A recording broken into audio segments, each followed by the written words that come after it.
பருப்பு பொடி பண்ணேன். துவரம்பருப்பு 1/4 கிளாஸ்னால் பொட்டுக்கல்லையும் 1/4 கிளாஸ். துவரம்பருப்பு பொன்னிறமாக வறுப்பட்டவுடனே அதிலே பொட்டுக்கல்லை போட்டுட்டேன்.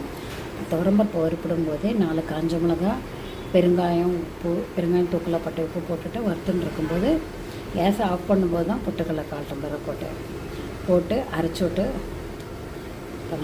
நைஸ், ரொம்ப நைஸாகவும் இருக்கணும், ரொம்ப கரகரமாக இருக்கணும், மீடியமாக இருக்கணும். அப்புறம் நெய்யில் கடுகு கருவேப்பிலை தாளித்து கொட்டேன்.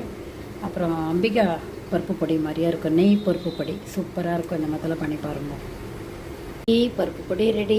மாதிரி பாட்டிலில் ஸ்டோர் பண்ணி வச்சுட்டோங்களா 15 நாள்லேருந்து 20-25 நாள், 1 மாதம் வரைக்கும் கூட வெளியிலே வச்சுட்டு யூஸ் பண்ணலாம். கிடையாது, சூப்பராக இருக்கும் டேஸ்ட்டு. அதுக்கு ஒரு தக்காளியை, மிளகு, ஜீரகம் போட்டு அரைச்சிட்டேன். துளியூண்டு ஒரு பிஞ்சு புளியை கரைச்சி விட்டேன். கொத்தமல்லி, கருவேப்பிலை, பெருங்காயமும் போட்டிருக்கேன். உப்பு, ரசப்பொடி போட்டாச்சு. பருப்பு கொட்டிட்டு தாளிச்சு கொட்டினா ரசம் ரெடி ஆகிடும்.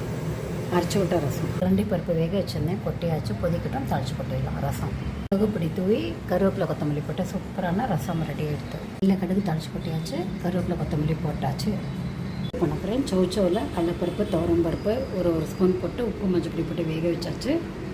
இப்போது பண்ணலாம். 2 இலை அப்படியே மசிச்சு விட்டேன்னா பருப்பு மசிஞ்சு விடுத்து நல்லா வெந்துடுது. ஆக்சுவலாக தேங்காய், ஒரு காஞ்ச மிளகா, மிளகு, ஜீரகம் போட்டு அரைச்சாச்சு. இதில் விட்டுட்டு நல்லா கொதிக்க விட்டுடலாம். கொதிக்க விட்டுட்டு தாளித்து கொட்டிட்டோம்னா சூப்பரான கூட்டு ரெடி ஆகிடும். தேங்காய் எண்ணெயில் தாளித்து கொட்டினா ரொம்ப நல்லாயிருக்கும்.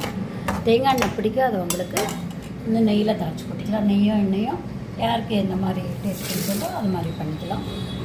கொதிச்சு எடுத்து சூப்பரான டேஸ்டியான கூட்டு ரெடி எடுத்து தாளிச்சு கொட்ட வேண்டியது. இது தாளிச்சு கொட்ட சூப்பரான கூட்டு ரெடி எடுத்து தான் நினச்சி பச்சரிசி சாதம், சோச்சோ கூட்டு, தக்காளி அரைச்சி விட்ட ரசம், அப்புறம் பருப்பு பொடி. இந்த பருப்பு பொடி, கூட்டு, ரசம் எல்லாம் மெனு சொல்லிட்டேன் ரெசிபி. இந்த மெத்தடில் பண்ணி பாருங்கள். எல்லாமே சூப்பராக டேஸ்ட்டாக இருக்கும். டேஸ்ட் பார்த்தீங்கன்னா பர்ஃபெக்டாக இருக்குது. இந்த மெத்தடில் பண்ணி பார்த்துட்டு கமெண்ட் பண்ணுங்கள், சப்ஸ்கிரைப் பண்ணுங்கள். தேங்க்ஸ் ஸோ மச் ஃபார் வாட்சிங்.